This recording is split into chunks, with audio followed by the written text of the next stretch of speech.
Hi everyone, and welcome back to our second house call of the weekend. We are about to get started with your questions. All of these questions have come in from the past couple of weeks. We're typically anywhere between 4 and 6 weeks, sometimes 8 weeks behind on getting to your questions, but they are always answered in the order they come in.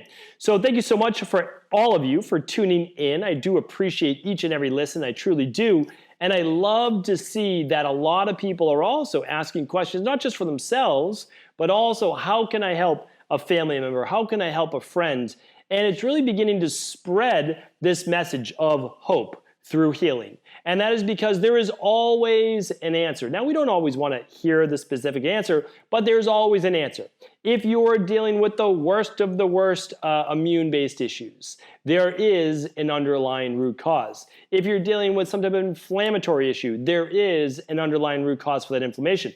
Brain fog, fatigue, lack of libido, lack of vitality, all of these things stem from deficiencies and toxicities. As we begin to explore what your particular deficiencies are or what your particular toxins are, we can figure out what we need to remove and what we need to replace. When we do that, we then put the body in position to heal, which is really what it's all about. A natural health practitioner never heals your body. They put your body in position to heal itself. That's what it's all about. So hopefully I'll be able to share some knowledge with you here today from my past 20 years in private practice, over 250,000 people that we've had the pleasure of working with.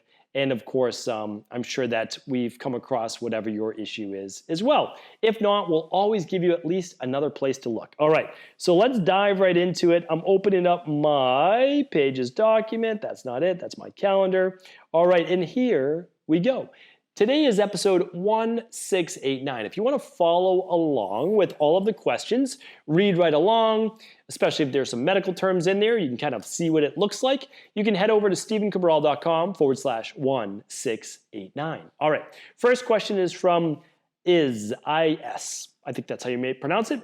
Hi, Dr. Cabral. I'm a daily listener of your podcast and often search some information for any health topic. I tried to find an episode about Lichen Planus skin disease, but didn't find anything. My grandmother has this autoimmune disease and would love to know more about the reasons and mechanisms of the disease. Where should I start when thinking any advices for my grandma? She has suffered from skin and gut issues her whole life and she's now 88. Thank you in advance. All right, well, you already gave away the answer. So she has suffered from skin and gut issues her whole life. Well, the Lichen Planus, or pronounced correctly, Lichen Planus, actually typically stems from gut-based issues. Intestinal permeability can be part of it, which is why most autoimmune issues stem from leaky gut or intestinal permeability. But again, well, how did you get leaky gut? I've done many shows on leaky gut. I would love you to tune back on those. Let me just give you one show specifically since I just did it.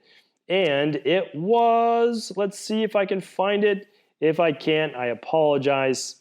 But I know that I just did this within the last 30 podcasts. They go quick, that's the thing. Leaky gut. I'm gonna give it 10 more seconds. And I did not find it, unfortunately. All right, so you can simply go to stephencabral.com/podcast and type in leaky gut and you'll absolutely be able to find it. Plus, I have a whole category at the top of that image. You can just kind of scroll through the graphics at the top, click on the digestive one, and you can find it out. For people that don't know what Lichen Planus is, it is a skin condition. Basically, it's an immune reaction where the mucous membranes, it could be around hair follicles, etc., that start to get these flat purple marks. Sometimes they can be brown marks, sometimes they can be white marks, oftentimes purplish reddish in color. And it's kind of unknown as to why a person may get them. Well, it's not necessarily unknown, but essentially it is an immune reaction against the skin cells themselves. Now, so if we look at this being autoimmune, self against self, immune system against self, we have to understand that there's always a reason for that as well. So we need to ask ourselves, what could be the reason for that? Well, we know that viruses could be one. We know that food sensitivities could be one. We know that intestinal permeability could be another. Root cause of intestinal permeability Candida overgrowth, bacterial overgrowth, H. pylori, parasites, biofilms, all of that can lead to intestinal permeability, along with the overuse of antibiotics, the alcohol, the stress, etc. Right? I've talked about that. I'd love you to tune into that show. Okay, so we have that. We have the heavy metals. We have the toxicity. All of those things can lead to intestinal permeability.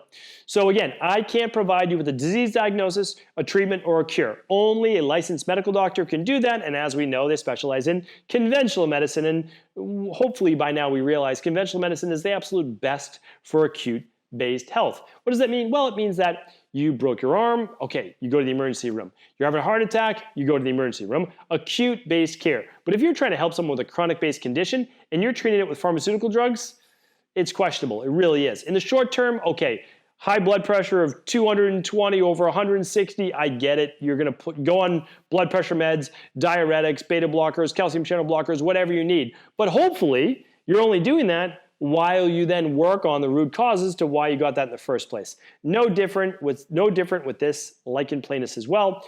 Here's what I want you to do. In an ideal world, you will run at least the gut testing with your grandmother. You'll run the stool test, you'll run the urine test, and you will run the finger prick food sensitivity test, also known as the stool test, the bacteria and parasite test, and then the urine is the Candida metabolic and vitamins test, and then of course is the food sensitivity. I would do those. If you can only do one, well then I'd run the Candida metabolic and vitamins test, and I would run the hair tissue mineral analysis with it, which is called the starter kit, those two combined, and you can save money by running those. That's absolutely what I would do. Now, you can do things in the skin. What seems to work is things like the same things that would help with yeast overgrowth on the skin, to be honest with you.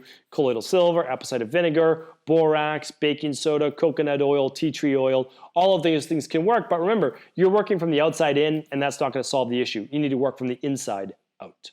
All right, Tracy is up next. Hello, thank you for all you do to help others on a daily basis. I've gained so much knowledge through you. You give so much hope to me on my health journey. Could you please tell me what I can do to improve low immunoglobulin A? My level is 40 and E less than 2. Also, I have antiparietal cell antibodies, struggle with a ton of nutritional deficiencies in spite of eating very well. Complement C4 is very high at 1839, had Lyme disease 2 years ago, 3 rounds of antibiotics. I still was not symptom-free and have been struggling intermittently since. I am trying to piece together the puzzle, frustrated because I feel like with my very healthy lifestyle, I should be feeling so much better than I do. Thank you so much. All right, Tracy, I totally understand where you're coming from. I hear this all the time. So let's take this piece by piece because we can help with this. Okay, first thing first.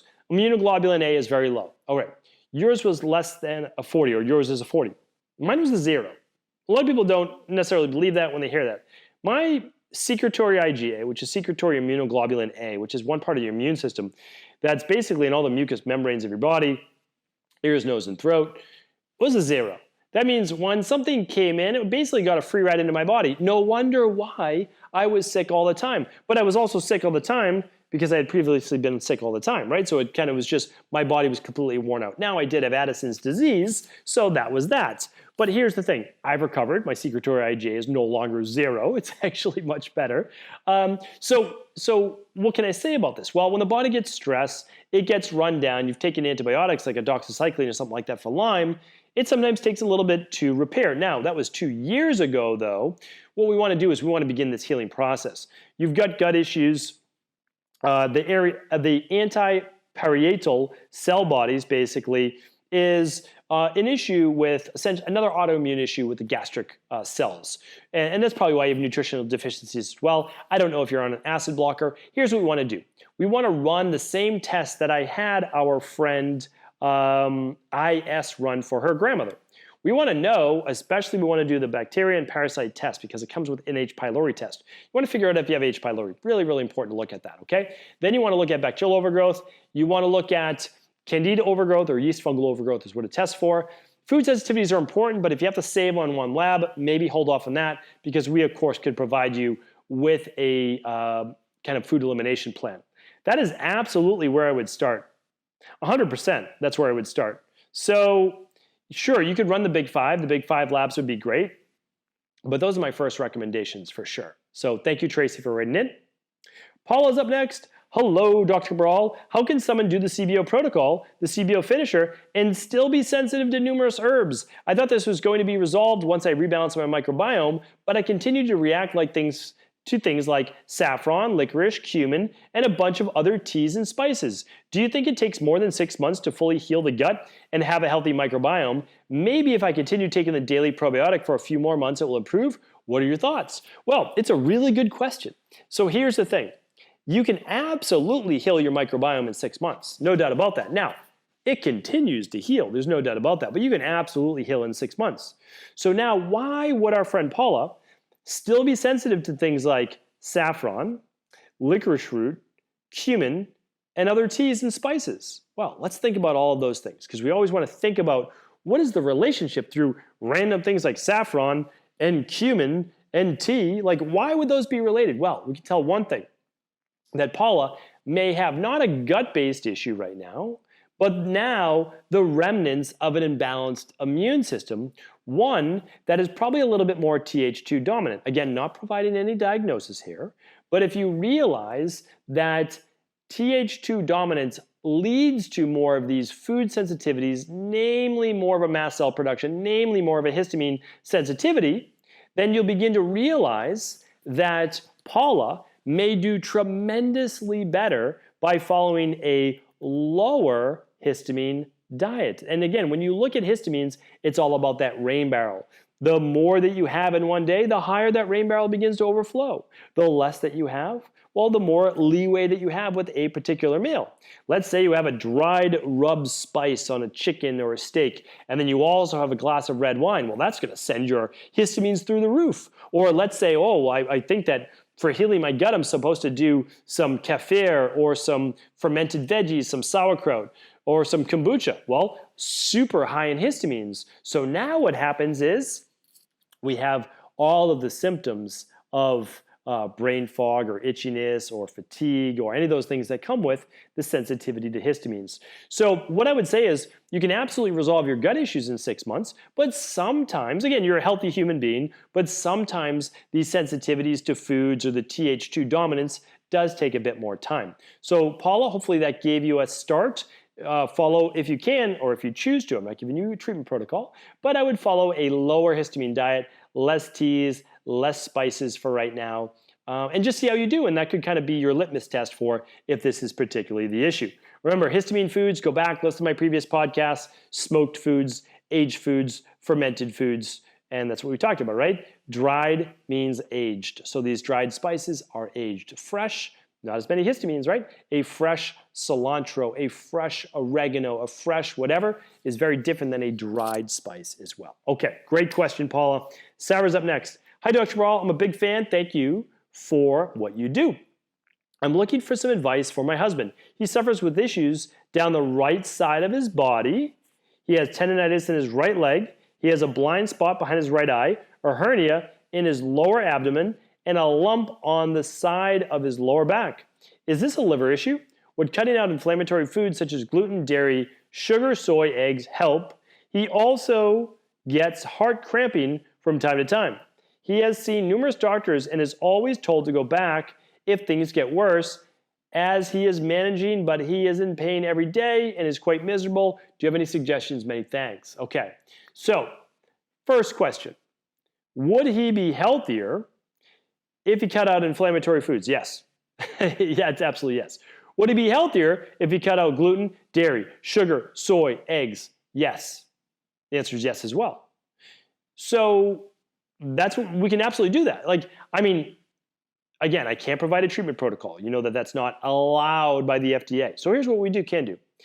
If I was in a position such as your husband's, what I would personally do is a 21-day detox. That's what I would personally do.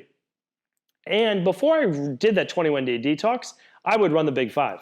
Because the Big Five gives you the most in-depth look you can inside of your body.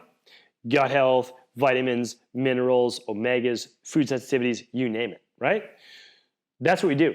And it comes with then his own plan. And it comes with a 90-minute call with my health coaching team. I mean, it's absolutely remarkable. So I would run the Big Five. Then for me, this is me giving advice to myself. Then I would do a 21-day detox. Again, as long as there's no contraindications medically. And then after that 21-day detox, I would continue with daily foundational protocol level 2 or level 3, and then I would wait for my plan from the practitioners to share specific things to do. That's exactly what I would do. All right, and I know that there's help. I know that there is. Okay. Good, we have time for more questions. Julia's up next. I've suffered from IBS, mainly IBS-C, for over 10 years. I have been through a number of diets, gluten-free, dairy-free, FODMAP, etc., but will admit it's been difficult to stick with. And also, then everything I ate just ended up not making me feel good, even healthy foods. I've done the 7-day Cabral detox and felt amazing afterward, so would like to continue and learn more. Also think hormonal testing I would greatly benefit from.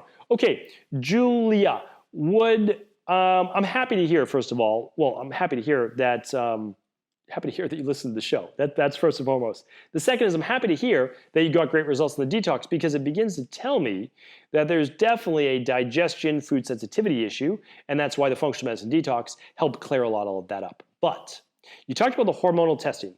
Really, really the most important testing for you are the 3 digestive labs.